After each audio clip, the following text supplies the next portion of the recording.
There is no denying it, Snow Brothers holds a special place in my heart. I have so many memories playing this game on the NES with my dad and my brother growing up. We'd rent it from a local store called Mega Video and play it through the whole weekend. And when Mega Video finally went out of business, we were lucky enough to find it at a second-hand gaming store called Digital Planet for just $8. It took us a really long time to finally beat it, but after hours and hours, we finally emerged victorious and rescued the princesses. The game was simple. Shoot snow at enemies, turn them into snowballs, roll them away, and clear the screen. Keep advancing till you get to the boss and fire snowballs at them until they cower away. The enemies all had a certain charm about them, and the graphics of the NES really brought the game to life. It was addictive and fun in every way, and I loved it. And it was years later that I discovered that the NES game was actually a port of the arcade game, and after playing through that, I came to the conclusion that Capcom had the definitive version for the Nintendo. Sure, the graphics weren't better than the arcade, however the gameplay was more smooth, you had little features like the slot machines, more creative enemy sprites, and a more fleshed out story. And of course continues versus endlessly inputting money.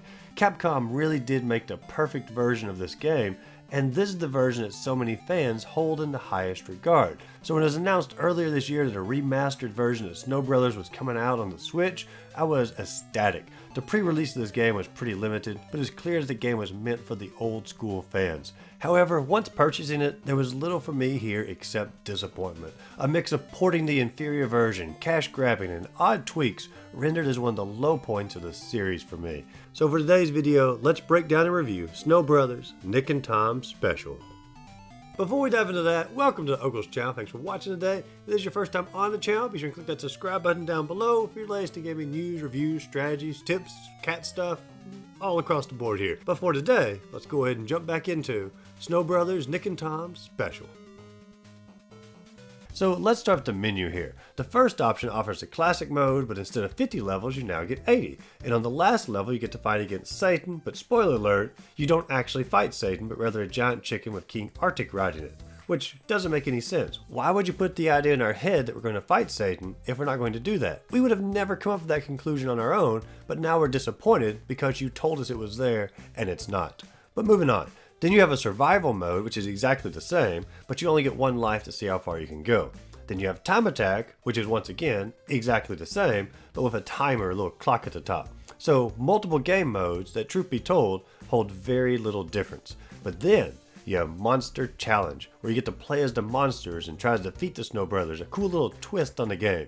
But wait a second, it has this little lock next to it. That's odd. Why would it have a little lock there? Well, it has this lock because this is already completed DLC that you can buy for $10 more. Now, why is it going to cost $10 more?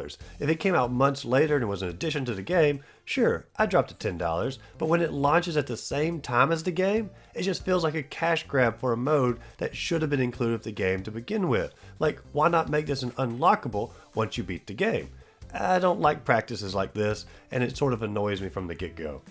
Regardless, when you load the game up, you have a pretty cute little storybook here of the adventure. However, they changed the story. No longer is it King Scorch, who looked awesome by the way in the original, but rather a bland King Arctic. My only guess for the change to the story is that Capcom owned the rights to the lore that they created, and since this is based on the nearly storyless arcade version, they couldn't use the same story Capcom had created and had to create a brand new one.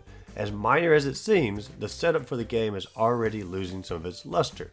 And also, because the game is based on the arcade version and not the NES, some of Capcom's advancements are also lost. For example, some of the backgrounds lose their creativity that the NES version had, and they substitute that for just smoothed out graphics of the original arcade, which are much less inspired. The enemies themselves, while updated, look like very bland cartoon characters. They've lost their charm and personality and just come off boring. Just compare these two guys. Awesome? Not so awesome. The game itself feels a little less tight on the controls, however, that could just be from using a different physics engine on the game, and new players probably won't notice that as much as older players. The other thing you're going to notice is the credit counter down here at the bottom for your continues. 5 continues and it's over. Wait, make that 6. No? 7. Hang on.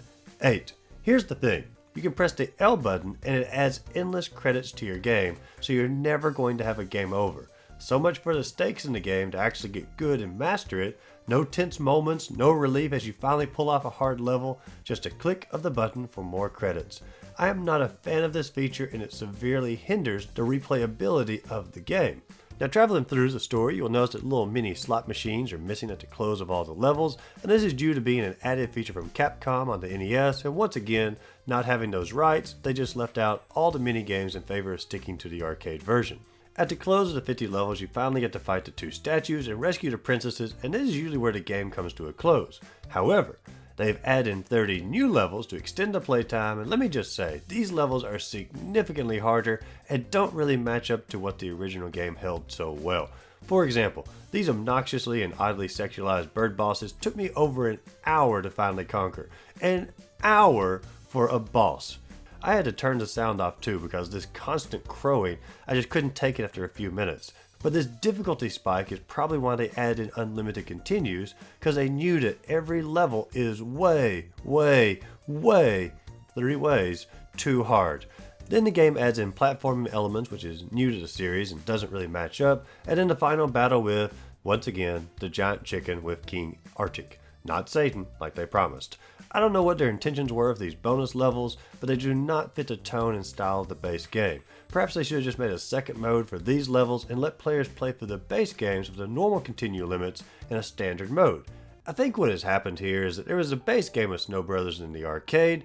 Capcom took it and perfected it for the NES with some fun new features. 30 years went by and they decided to remaster the game, but couldn't get rights to the cool Capcom upgrades and had to use the base arcade game.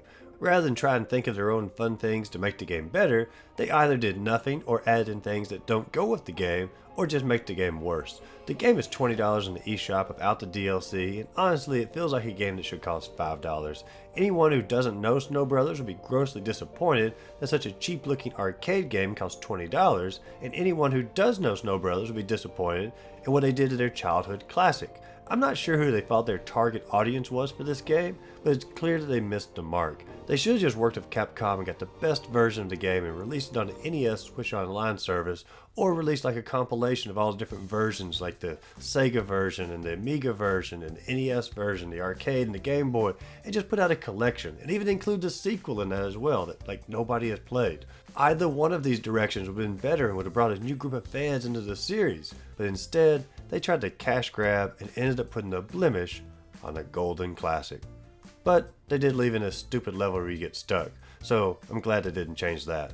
Way to go. But if you enjoyed this video, be sure to like and subscribe to the channel, and go out there, find a great game to play, and just simply have a great rest of the day.